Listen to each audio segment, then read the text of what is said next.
my feel-good breakfast show.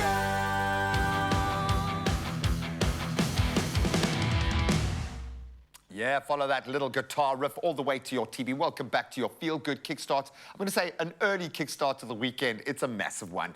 In our hearts, we all have a clear Rugby World Cup winner.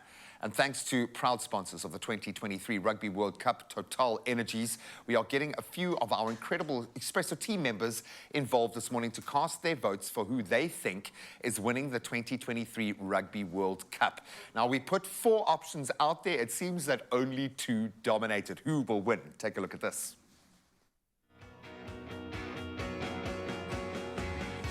Well, after literally experiencing what I felt like was the final, South Africa for show. Springboks 100%. Who? The Springboks. The Bokke. Thank you. Oh, the Bokke, of course. Springboks. Absolutely, no question about that. We did it once and we'll do it again. SA definitely Springbok. We are a little biased, so it's understandable, but we put it out there. So South Africa currently gunning for their 4th World Cup title. That'll be incredible. What a way to cement their legacy, okay? But we got to speak with 22 of our Expresso family members, and a whopping 21 of those 22 votes cast were in favor of the boys in green and gold, hopefully. The Bokke winning the 2023 Rugby World Cup. But it was quite interesting that when we put this to a broader perspective, the numbers started to even out just a little bit. So I want you to tell me what you make of this, Lorenzo Daris. Okay, so we've got New Zealand topping the list, 88%. Ooh. South Africa with 84% of that win probability. England do get a bit of a nod at number 3 with 72, and then Argentina, 51%. Oh, my. So thank you. Please, I just wanted to be noted that we didn't write England and Argentina out of the equation completely. Not at all. We're just obviously very focused. But, buddy, are you on the 49 or the 51 when it comes to Argentina? Could they be that upset hoodoo side after having had a bit of a kind of challenge to get to this point? Because they've beaten New Zealand before. They have beaten New Zealand before, and I'm quite happy about that. I must say that I heard that you were the one New Zealand fan there, so please, let's just let everyone know about it.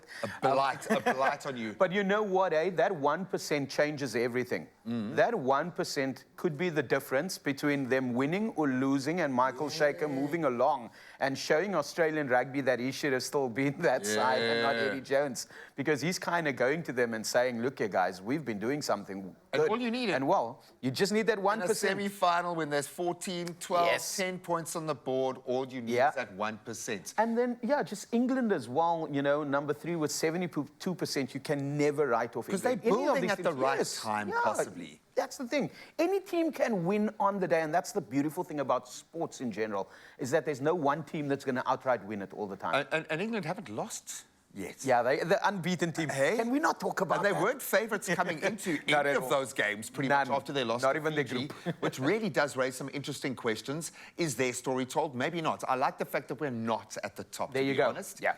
The All Blacks, I think, live with expectations, so they'll be fine either way. I don't think they care. I think they've closed a kind of bubble around them, and I think they've done that brilliantly.